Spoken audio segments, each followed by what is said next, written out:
வணக்கம் மக்களே, பாருங்கள் வெண்டைக்காயில் ஒரு ஈஸியான மெத்தடில் விழுப்பு இல்லாமல் சமையல் பண்ணுவது எப்படின்னு பார்ப்போம். இந்த வெண்டைக்காயை நாங்கள் கட் பண்ணி வச்சுருக்கோம். இதை இனி இந்த இட்லி பாத்திரம் அடுப்பில் வச்சுருக்கோம் பாருங்கள். இந்த இட்லி பாத்திரத்தில் இதில் வாரி வச்சு வேக வைக்கணும். பாருங்கள், இதில் வச்சு வாரி வச்சு வேக வச்சு ஒரு 10 நிமிஷம் நேரம் வேக வைக்கணும். வேக வச்சுட்டு அடுத்தது என்ன பண்ணுதுன்னு காட்டேன். மூடி போட்டு வைக்கணும், பார்த்துடுங்க. அதுக்கு வெந்ததுக்கு பிறகு போடக்கூடியது மிளகுத்தூள், சாம்பார் பொடி, மஞ்சள் பொடி.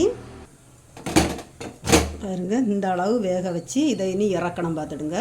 பாருங்க, பாத்திரத்துக்கு மாற்றிச்சு விழுக்கு தன்மையே இல்லாமல் இருக்குது, பார்த்துடுங்க. சட்டி அடுப்பில் வச்சுருக்கோம். எண்ணெய் சேர்க்குறோம். கொஞ்சோண்டு சேர்த்தா போதும். கொஞ்சோண்டு கடுகு சேர்க்குறோம். கொஞ்சோண்டு உளுந்தம்பருப்பு சேர்க்குறோம். உள்ளியும் தக்காளியும் இதை இதில் சேர்க்கணும். கொஞ்சம் நல்ல கண்ணாடி பதம் ஆறது வரைக்கும் நல்லா கொஞ்சம் கிண்டி விடணும், பார்த்துடுங்க. கொஞ்சம் நல்லா இப்படி கிண்டி விட்டு கொஞ்சம் கண்ணாடி பதம் ஆறது வரைக்கும் நல்லா வேக விடணும், பார்த்துடுங்க. இது கூட கொஞ்சம் உப்பு சேர்க்குறோம். பொடி உப்பு தான் சேர்க்கணும், ஏன்னா தண்ணி சேர்க்க போகிறதில்ல பற்றியலா. இதனால் பொடி உப்பு சேர்த்து இதை கொஞ்சம் நல்லா கிண்டி விடணும்.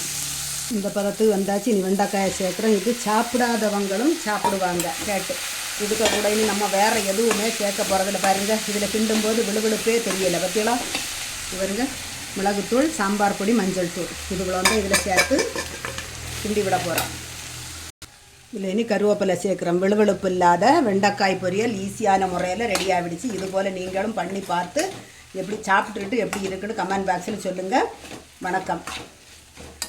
வெண்டைக்காய் பொரியல் ரெடி ஆகியாச்சு.